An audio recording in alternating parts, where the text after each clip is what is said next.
മലയാളികളെല്ലാം ഇന്ന് ബിഗ് ബോസിന്റെ പുറകെയാണ്. Big boss season 7-ൽ ആരായിരിക്കും കപ്പടിക്കുക?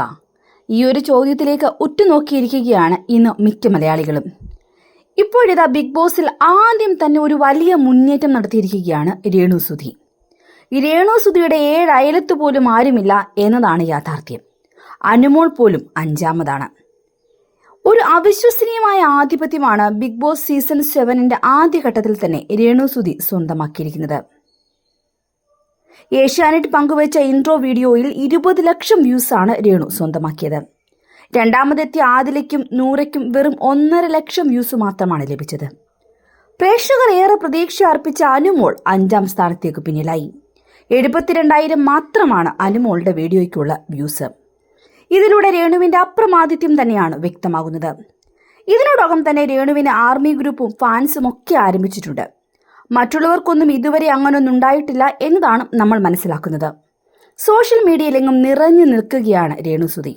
ഇത് തുടർന്നു പോകുവാൻ രേണുസുധിക്ക് സാധിച്ചാൽ ബിഗ് ബോസ് സീസൺ 7-ന്റെ കപ്പ് രേണുവിന്റെ വീട്ടിലിരിക്കും.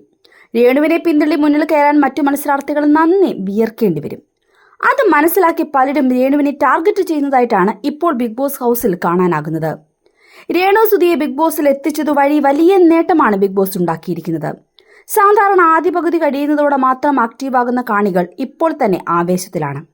ഇത്തവണ ബിഗ് ബോസ് ഗംഭീരമായിരിക്കുമെന്ന കാര്യത്തിൽ യാതൊരുവിധ സംശയവുമില്ല. എന്തായാലും രേണുസുധിക്ക് ബിഗ് ബോസിന് പുറത്ത് കിട്ടുന്ന ഈ ഒരു വലിയ സപ്പോർട്ടൊന്നും അകത്തുള്ളവർ അറിഞ്ഞിട്ടില്ല എന്നത് തന്നെയാണ് യാഥാർത്ഥ്യം. അതുകൊണ്ട് തന്നെയാണ് വളരെ മോശമായ രീതിയിൽ അവർ രേണുസുധിക്കെതിരെയുള്ള അതിക്രമം അഴിച്ചുവിടുന്നത്. അതിൽ ഏറ്റവും വലുത് രേണുസുധിയെ ബോഡി ഷേമിംഗ് ചെയ്തുകൊണ്ടുള്ള ചില ആളുകളുടെ പ്രതികരണങ്ങളാണ്. ഈ കഴിഞ്ഞ ദിവസം ബിഗ് ബോസിൽ നടന്നിരുന്ന ഒരു ടാസ്കിലാണ് ഇത്തരത്തിലൊരു പ്രതികരണം അക്ബർ ഖാന്റെ ഭാഗത്തു നിന്നും ഉണ്ടായിരിക്കുന്നത്. അയാളുടെ വാക്കുകൾ ഇങ്ങനെയായിരുന്നു: എനിക്കിവിടെ കുറെ ടോക്സിക് കാര്യങ്ങൾ രേണുവിൽ ഫീൽ ചെയ്തു. മനുഷ്യന്റെ ശരീരത്തിലൊക്കെയുള്ള വേസ്റ്റുകൾ കളയുന്നത് അവിടെയല്ലേ, അതുകൊണ്ട് രേണുവിന് സെപ്റ്റിക് ടാങ്ക് എന്നൊരു പേരാണ് താൻ നൽകുന്നത് എന്നതായിരുന്നു അക്ബർ ഖാന്റെ പ്രതികരണം. അത് കേട്ടതോടെ വലിയ തരത്തിലുള്ള ഒരു പ്രതികരണമാണ് രേണുവിന്റെ ഭാഗത്തു നിന്നും ഉണ്ടായിരിക്കുന്നത്. തന്റെ സ്ത്രീത്വത്തെ തന്നെ അക്ബർ ഖാൻ അപമാനിച്ചിരിക്കുകയാണെന്നാണ് രേണു പറയുന്നത്. രേണുവിന്റെ പ്രതികരണം ഇങ്ങനെയായിരുന്നു: അപ്പൻ ഉപേക്ഷിച്ച, അപ്പൻ മരിച്ച എത്രയോ കുഞ്ഞുങ്ങൾ, അവരുടെ അമ്മമാർ, അവരുടെയൊക്കെ ശബ്ദമാകാനാണ് ഞാൻ വന്നത്.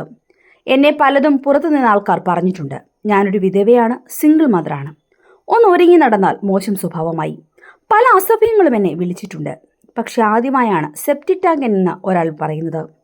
സെപ്റ്റിക് ടാങ്ക് എന്നാൽ എന്താണ്? മനുഷ്യവിസർജ്യം കൊണ്ടിടുന്നത്.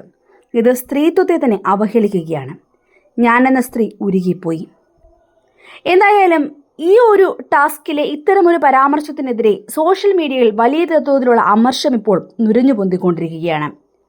എന്തായാലും വീക്കെൻഡിൽ മോഹൻലാൽ എത്തുമ്പോൾ ഇതിനെതിരെ കൃത്യമായ പ്രതികരണം ലാലേട്ടന്റെ ഭാഗത്തു നിന്നും ഉണ്ടാകും എന്ന് തന്നെയാണ് ഭൂരിഭാഗം കമന്റുകളും.